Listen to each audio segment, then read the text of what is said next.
Well, dzień dobry Państwu. Jestem Julian Rose, jestem prezes ICPPC, Międzynarodowej Koalicji dla Ochrony Polskiej Wsi. And I have with me Claire Edwards, who is the co-editor of the International Global Appeal to Stop 5G on Earth and in Space. And Claire is also an ex-worker at the United Nations, where she was involved in teaching people creative communication techniques. Claire, welcome. And thank you. This is an opportunity for us to have a short, but no doubt intense, interview about 5G particularly. I think our audience is probably aware of the implications of electromagnetic radiation being a huge problem for the planet, for individual people, for the environment, for insects, for birds, for absolutely every facet of what we call life, including the DNA of life itself. So within that context, how would you, what would you say to people who currently have a mobile phone and go about life as though there was really rather little problem? The problem we have is that 5G has been based on a lie, which is the lie of the thermal hypothesis, which says that there are only heating effects from electromagnetic radiation, wireless technology. It's not the case. We know that there are very extensive biological effects. We have at least 28,000 studies that talk about the biological effects, and they are devastating. Yeah, 28,000 even. And you're talking about like peer-reviewed? Not necessarily peer-reviewed, but we have at least 28,000. There are also extensive military documents from the US military in particular, where they have made compilations of thousands of studies, including studies from the Soviet Union period, precisely so that they could develop microwave weapons. So what you're saying suggests that this might be a technology with a history, and that history might be connected with the military. I'm not saying it might be, I'm saying that it very definitely is. It definitely is. And this technology, wireless technology, is a weapon, nothing more and nothing less. I heard from somebody who was an expert that this technology is actually used by the American Army and military police to disperse crowds who are protesting against things like 5G. Is that exactly. correct? Yeah? Yes, it's called active denial technology, and active denial technology uses, I think it's 95 gigahertz, and 5G will be using a whole range of frequencies up to 100 gigahertz. So it'll be sub-gigahertz and up to 100 gigahertz. And the problem is that this is a stealth weapon, so people do not know that they are under attack. Right. So children in classrooms with Wi-Fi are under attack. They are being made sterile. And people using mobile phones are under attack. And unfortunately, also the people around those people using mobile phones are under attack. So, for example, myself, I don't have a mobile phone, but of course I am attacked by other people's mobile phones. So in a certain sense you could put it in the field of a permanent pollutant. Yes, and a very consciously emitted pollutant. A consciously emitted pollutant. In the context of the survival of the planet and people's sanity and people's ability to be able to communicate with each other in a normal way, how does this type of technology affect us on the more psychic and spiritual level, do you think? That's a very interesting question, something that cropped up this week because I have been working on this for, well, I've known about electromagnetic radiation for a number of years, but specifically I have been working on 5G on a daily basis for 16 months, and every day I learn something new. So this week I learned from Jacques Bauer, who is, I think, a biohazard expert and a pharmacist. He's Swiss. He was talking about the corpus callosum, which is the part of the brain that connects the left and right hemispheres.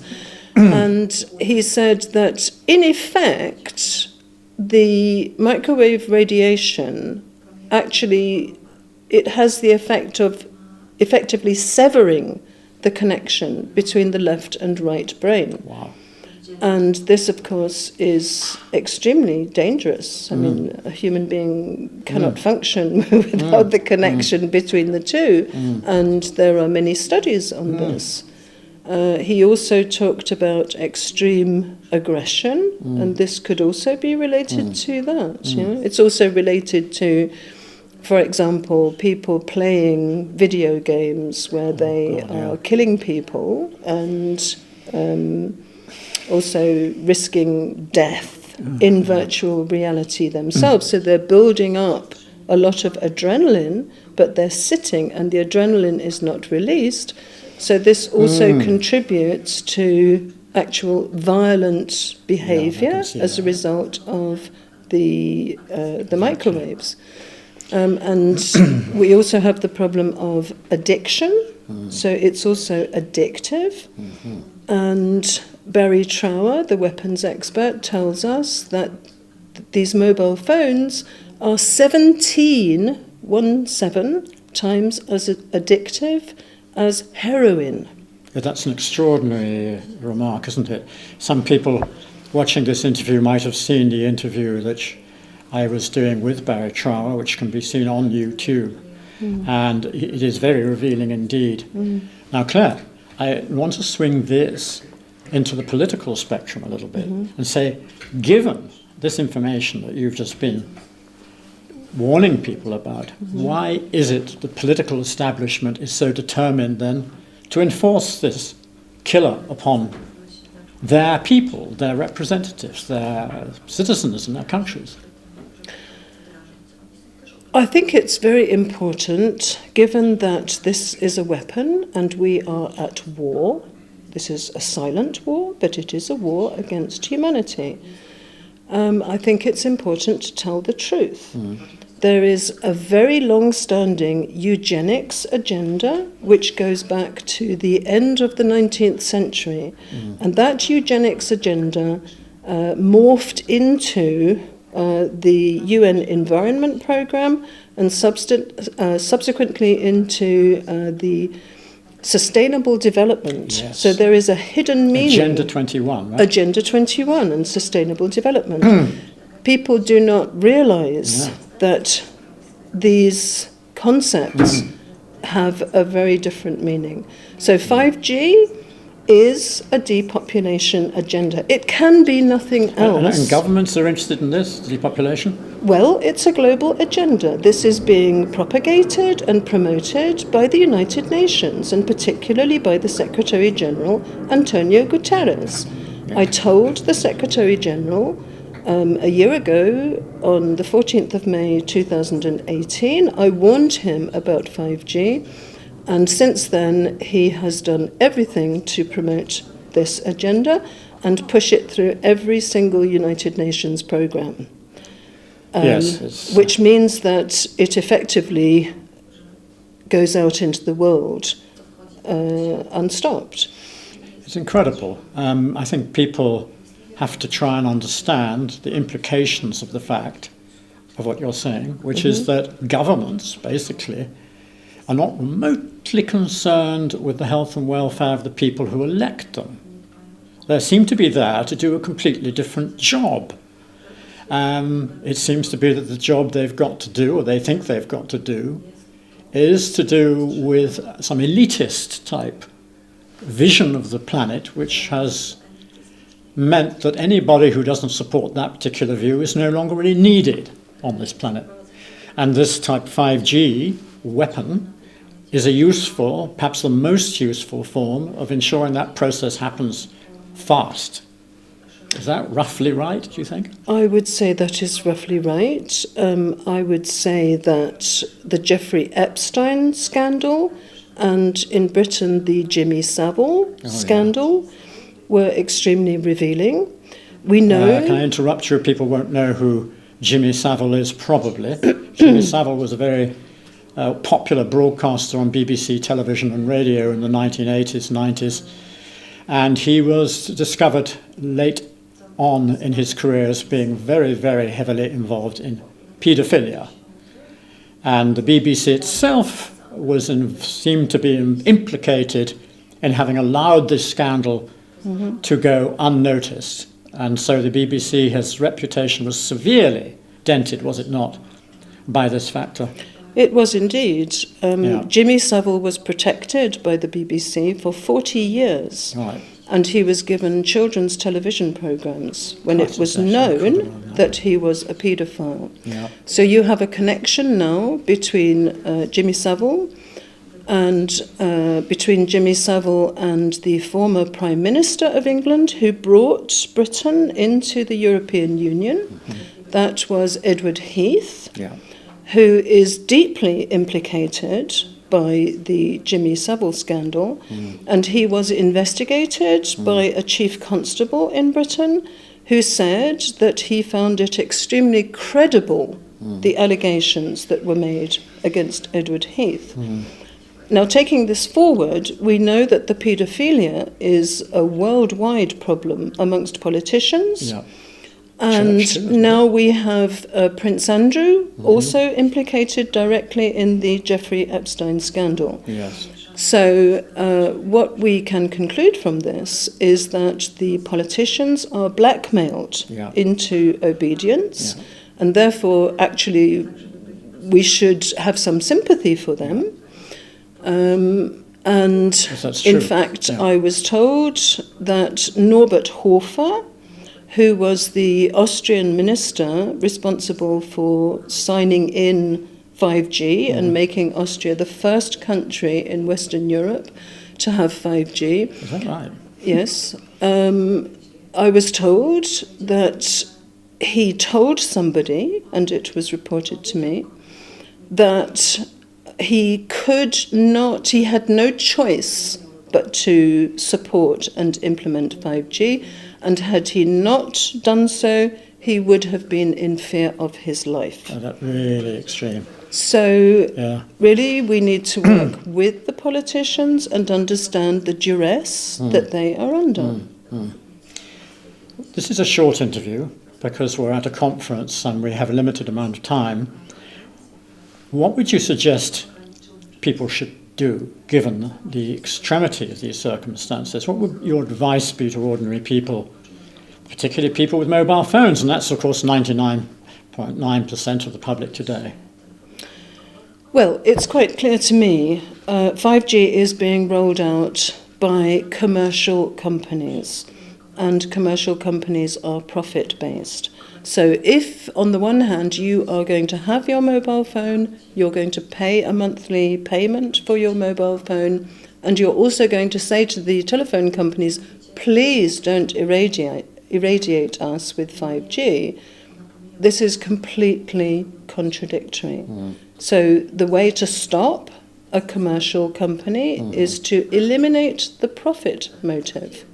So people have to understand not only that the mobile phone is a weapon, but also that by using their mobile phone and paying for it, they are actually promoting the rollout of 5G. And we should also say it is not only about 5G, it is about all generations of wireless technology, all of which were weapons. So we need to eliminate wireless technology altogether. We do not need it. Well, that is the black and white answer, and I think it's a very, very valid one.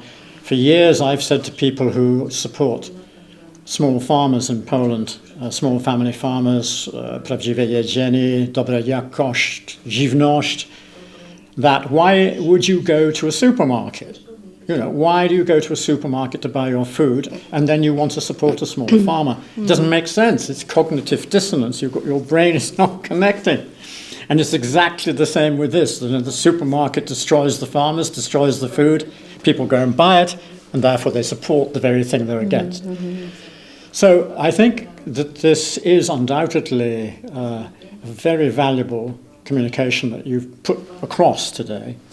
And I hope that the people watching and listening will take it very seriously and remember what communication is actually about.